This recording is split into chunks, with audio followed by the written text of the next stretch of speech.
Sebuah proyek ambisius yang digadang-gadang sebagai kawasan ekonomi besar, kini justru terjebak di polemik lingkungan. Dugaan pelanggaran lingkungan hingga penyegelan proyek membuat saham ini rontok tajam. Apakah ini pertanda buruk buat proyek ini ya?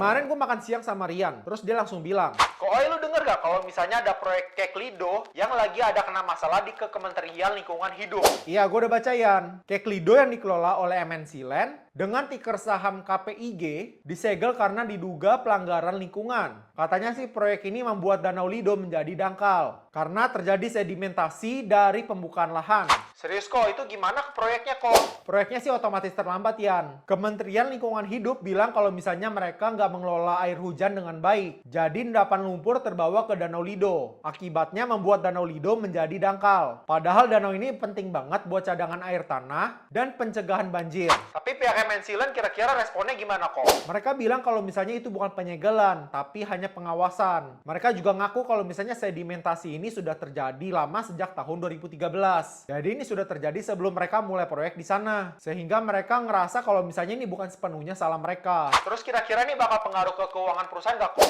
Jelas banget Yan. Karena berita ini KPIG turun hingga 7,09%. Dan sebulan ini aja udah turun sampai 20%-an. Proyek ini nilainya sekitar 30-35 miliar. Dan pendanaannya tuh berasal dari investor, penjualan properti, dan perbankan. Kalau masalah ini berlarut-larut, bisa jadi investor bakal mulai ragu untuk masuk. Berarti kalau misalnya proyek ini ketahan, dampaknya bisa panjang ya kok? Betul banget Yan. Sebenarnya mereka udah selesaiin beberapa proyek. Contohnya aja Lido Adventure Park. Dan kayak Movie Land tahap 1. Tapi ini ya kayak misalnya proyek lain, seperti MNC Park dan Lido World Garden, itu semua masih dalam tahap pembangunan. Kalau regulasi makin ketat, bisa aja proyeknya makin lama nih. Jadi ini bisa jadi batu sandungan ya kok buat ekspansi MNC Land ke depannya. Betul banget Yan. Soalnya kalau misalnya udah masuk ke masalah lingkungan, biasanya bikin perizinan makin ribet. Sekarang kita tinggal lihat aja bagaimana mereka menyelesaikan isu ini. Ya gue berharap sih proyek ini masalahnya bisa cepat selesai dan meyakinkan investor kalau misalnya proyeknya tetap jalan. Tapi menurut lo gimana bro? Proyek ini kan kena masalah lingkungan nih. Apakah ini masalah besar banget buat KPIG? Atau jangan-jangan ini masalah sementara aja buat Keklido? Dan kalau kalian tim apa nih? Tim yang bakal pulih atau tim yang bakal nyungsep? Coba deh tulis di kolom komentar. Kalau kamu mau dapat update dari saham KPIG, langsung aja follow akun ini. Jangan lupa share video ini ke grup-grup saham lo dan simpan video ini untuk memperkuat tesis lo.